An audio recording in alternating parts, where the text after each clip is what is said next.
Bienvenue sur Africa 24 dans cette nouvelle édition du 12-15 au sommaire de l'actualité. La campagne en vue du seul et unique tour de l'élection présidentielle du samedi 27 août prend fin vendredi soir au Gabon. Pierre Claver Maganga Moussavou, en campagne à Libreville, reste mobilisé pour espérer convaincre les 628 124 électeurs. Le salon de l'action gouvernementale se poursuit à Yaoundé au Cameroun. Le guichet unique a saisi cette occasion pour présenter ses innovations, notamment les procédures dématérialisées. Et puis promotion du reboisement des forêts en Guinée. La coupe et l'exportation du bois sont désormais interdits. Cette interdiction est entrée en vigueur au mois de juin et pourrait continuer jusqu'à la fin du mois d'août 2016. Pierre Claver Maganga Moussavou en campagne à Libreville. Il compte sur l'efficacité de la décentralisation pour développer le pays, le Gabon. Son programme se base essentiellement sur la politique de la provincialisation.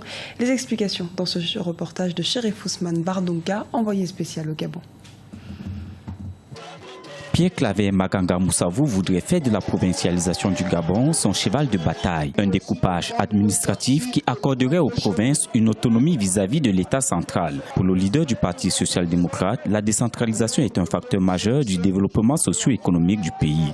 Ils auront pour moyen financier un budget de 20 milliards pour chaque province annuelle. Ils auront tout simplement à s'occuper des tâches d'investissement, de développement.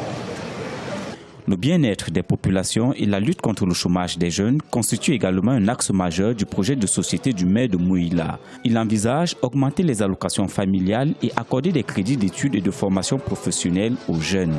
Les allocations familiales vont passer à 25 000 francs par enfant. Lorsque cet enfant aura son bac, il aura 10 années de crédit d'études. Et ceux qui n'auront pas à faire des études supérieures, pour une raison ou une autre, auront 3 années de crédit de formation professionnelle. L'ancien ministre d'État Soukouma Bongo se présente pour une 4e fois à la présidentielle. Il entend œuvrer pour le développement des communes en leur attribuant 1/10 du budget de l'État s'il remporte le scrutin du 27 août 2016.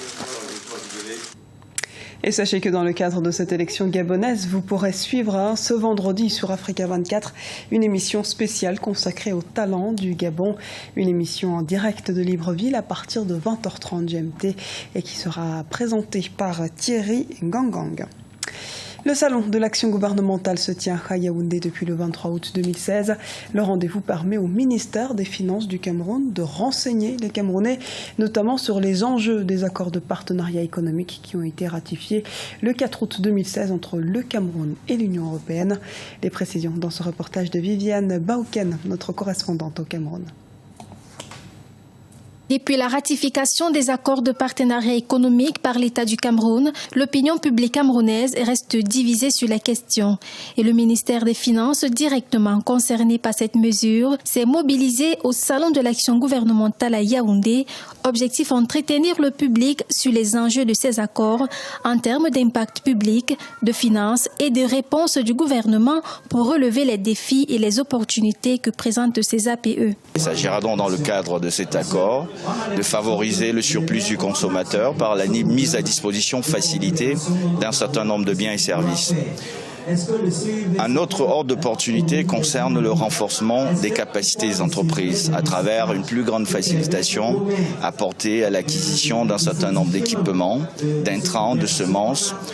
Ces éléments doivent participer à renforcer notre capacité d'offre, à développer notre capacité d'exportation dans le cadre d'une économie mondialisée. Outre les accords de partenariat économique, la Commission nationale anticorruption, qui a eu la palme d'or du stand le plus visité à la dernière édition du SAGO, ne cesse de drainer du monde.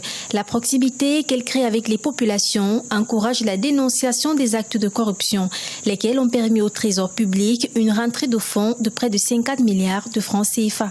Grâce à la CONAC, certaines actions qui ont été mises en place par la CONAC, c'est-à-dire les enquêtes, ça a permis au Trésor du Cameroun de pouvoir avoir des rentrées suffisantes d'argent. On en est à plus de 50 milliards qui ont été recouvrés par l'État du Cameroun du fait des actions de la CONAC, sans toutefois que la CONAC soit une structure de recouvrement. Donc les actions que nous menons, les enquêtes que nous conduisons sur la base des dénonciations que nous recevons, aussi sur la base de l'autosaisine, amènent quand même à des résultats satisfaisants et probants. À côté de ces deux institutions, les nouvelles procédures dématérialisées des opérations du commerce extérieur proposées par le guichet unique permettent de faciliter les modes opératoires dans l'import-export au Cameroun. Le riz est l'aliment le plus consommé au Sénégal. C'est en ce sens que les autorités ambitionnent de mettre fin à cette dépendance en tablant sur l'autosuffisance en riz d'ici 2017. Chaque habitant en mange en moyenne 90 kilos par an, dont une majorité est importée de pays comme la Thaïlande ou la Chine, alors que le Sénégal présente tous les atouts pour produire son propre riz en quantité. Résultat, en 2016, plus de riz produit et une production mieux vendue, selon le ministre du Commerce Alioune Sarr. La totalité de la production nationale en riz blanc a d'ailleurs été écoulée au Sénégal. Les prix des meubles ont connu une nette flambée ces derniers mois en Guinée et pour cause, le bois se fait rare sur le marché local et les acteurs de la filière se plaignent de la hausse des prix. Une mesure gouvernementale vise à limiter les dégâts causés par la coupe abusive du bois.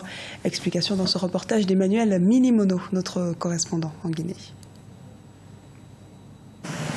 Depuis quelques mois, les prix des meubles ont été plus que doublés en Guinée.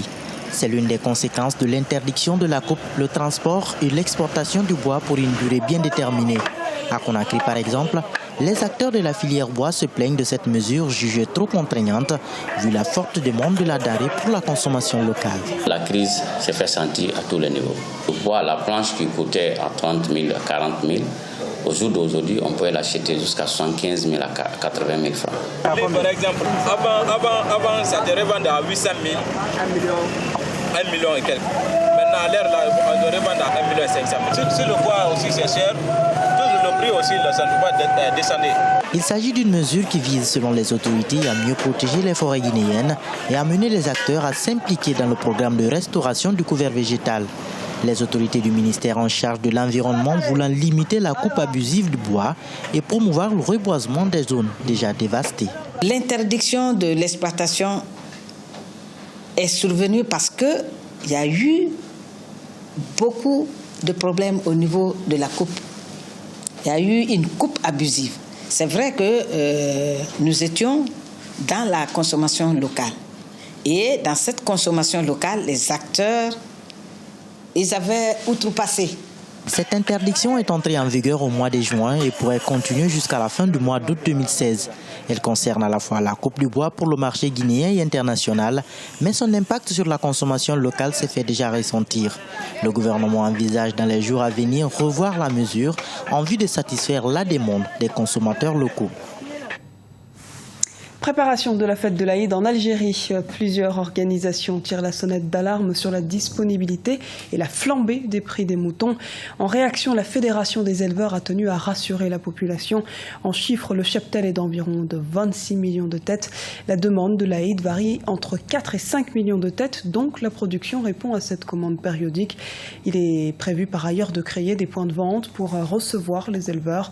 Durant cette occasion, le prix de l'agneau variera entre 25 000 et 50 000 dirhams selon la Fédération des éleveurs. C'était le journal de la rédaction. Merci de nous avoir suivis. À retrouver dans un instant une nouvelle édition de l'actualité sur Africa 24.